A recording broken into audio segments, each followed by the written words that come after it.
एक जिले का सबसे बड़ा अधिकारी कौन होता है? तो आप कहेंगे डीसी। लेकिन डीसी को भी नजरअंदाज कई बार कई अधिकारी कर देते, यानी कि कई अधिकारी को जब उनको बड़े अधिकारियों का शह हो, सचिव या फिर किसी बड़े राजनेता का शह हो, तो वो डीसी के आदेशों को भी ताक पे रख देता है। डीसी को भी अपने से सीनियर वो नहीं समझते, चाहे वो अधिकारी प्रखंड स्तर के हो या फिर कोई भी हो। ऐसे ही एक मामला गिरिडीह से का आया है। गिरिडीह के डीसी सर है जो डीएमओ को बार बार पत्र लिख रहे हैं कि भाई आप नौकरी पर आ जाए, ड्यूटी पकड़ लें, सही से काम करें, आपकी जो शिकायतें आ रही हैं उन शिकायतों को आप दूर करें। लेकिन डीएमओ साहब किसी की नहीं सुनी, डीसी साहब की भी नहीं सुन रहे, क्योंकि डीसी जिले के सबसे बड़े अधिकारी, सर्वोच्च अधिकारी है जिले के। लेकिन डीसी की भी बात को अनदेखा अनसुना वो डीएमओ साहब कर। देखिए, गिरिडीह के डीसी ने जो है गिरिडीह डीएमओ सत्यजीत की शिकायत खान निदेशक से की, यानी कि डीएमओ की शिकायत खान निदेशक से करनी पड़ रही है। और ये शिकायत इसलिए की जा रही क्योंकि डीसी की बात डीएमओ साहब सत्यजीत जो है वो नहीं सुन रहे। गिरिडीह डीएमओ सत्यजीत के क्रियाकलापों के खिलाफ खान निदेशक को चिट्ठी लिखी गई है।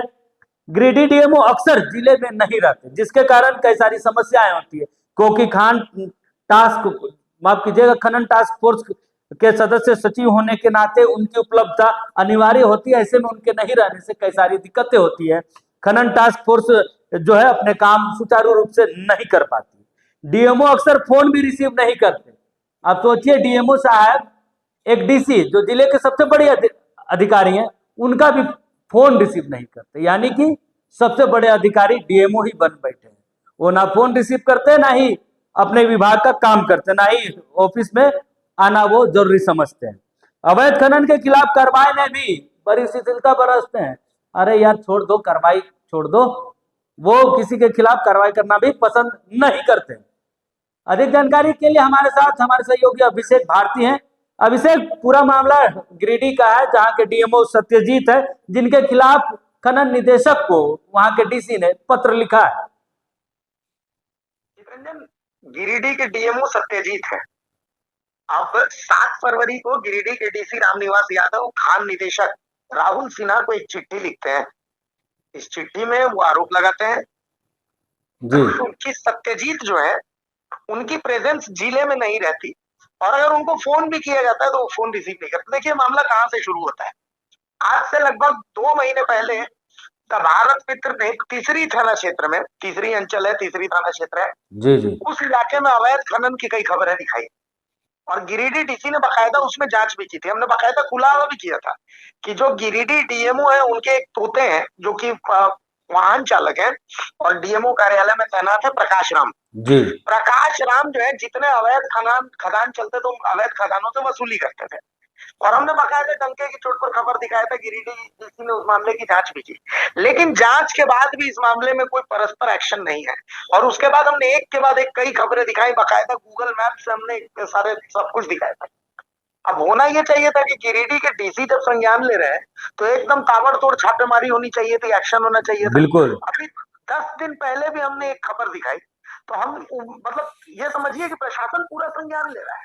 तो भाई खबर, मीडिया, प्रशासन, हम फुल है। कहीं भी कोई अवैध गतिविधि हो रही है तो हमारा काम है कि हम प्रशासन तक उस खबर को पहुंचाए। हमने प्रशासन तक उस खबर को पहुंचाया, गिरिडीह डीसी ने भी उस मामले को संज्ञान में लिया।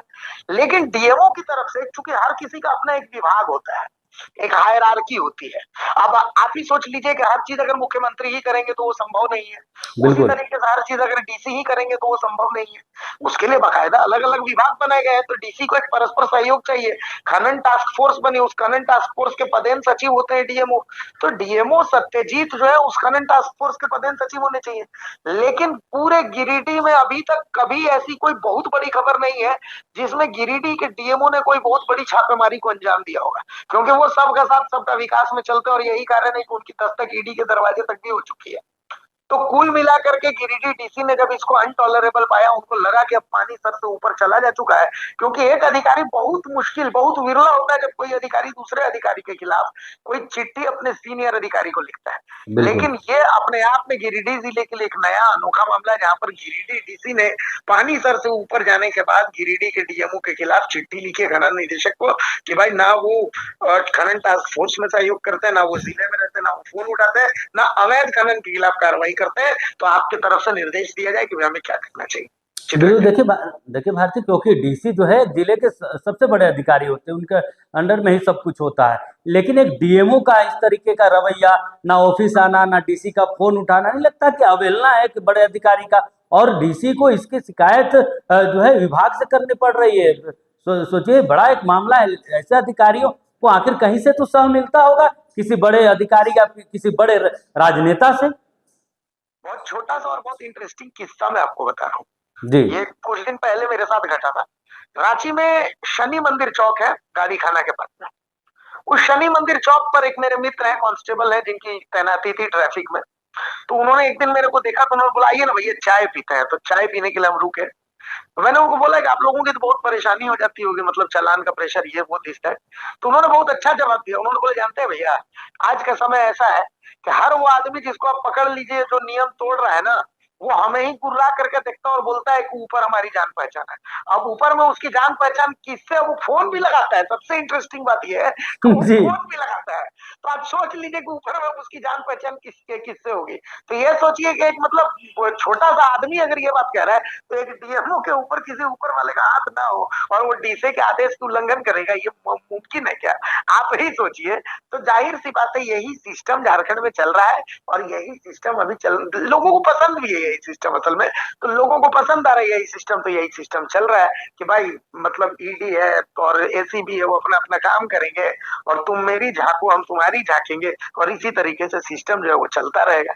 चित्रंजन, बिल्कुल। तो बहुत बहुत धन्यवाद भारती। हमारे साथ अभिषेक भारती थे, जिन्होंने विस्तृत रूप से हमें बताया इस खबर को लेकर। और देखिए, एक तरफ अवैध खनन को लेकर ईडी भी के भी कार्रवाई देखने को मिल रही है। इसके बावजूद ऐसे अधिकारियों का डर नाम का चीज नहीं है।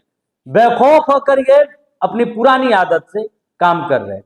यहां तक कि डीएमओ से डीसी भी परेशान है, लेकिन उसके बावजूद ऐसे अधिकारी अपने पद पर बने हुए हैं और मजे के साथ सबका विकास करते हुए वो काम कर रहे हैं। क्योंकि इन अधिकारियों को पता है कि जब तक वो ऊपर के अधिकारियों के ऊपर बैठे लोगों को वो पैसे खिला रहे हैं, तब तक इनका कोई कुछ नहीं कर सकता। चाहे वो डीसी हो, चाहे इनके विभाग के निदेशक ही क्यों ना नाराज हो जाए, वो भी कार्रवाई नहीं कर सकते, क्योंकि अपने आंकड़ों को ये खुश करके रखते हैं।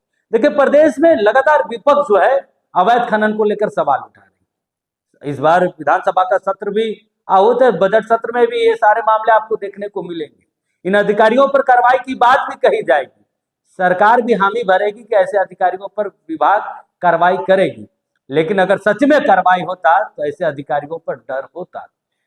ऐसे अधिकारी अपने से बड़े अधिकारी, यानी कि जिले के सबसे बड़े अधिकारी को नजरअंदाज नहीं करते, बल्कि काम में रुकावट पैदा नहीं करते, बल्कि काम में कंधे से कंधे मिलाकर साथ चलकर काम करते और अवैध खनन के खिलाफ कार्रवाई भी देखने को मिलती है गिरिडीह जैसे जिले।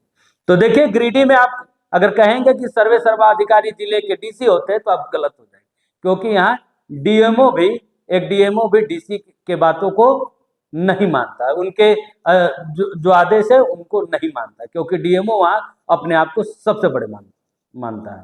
तो नमस्कार, जोहार।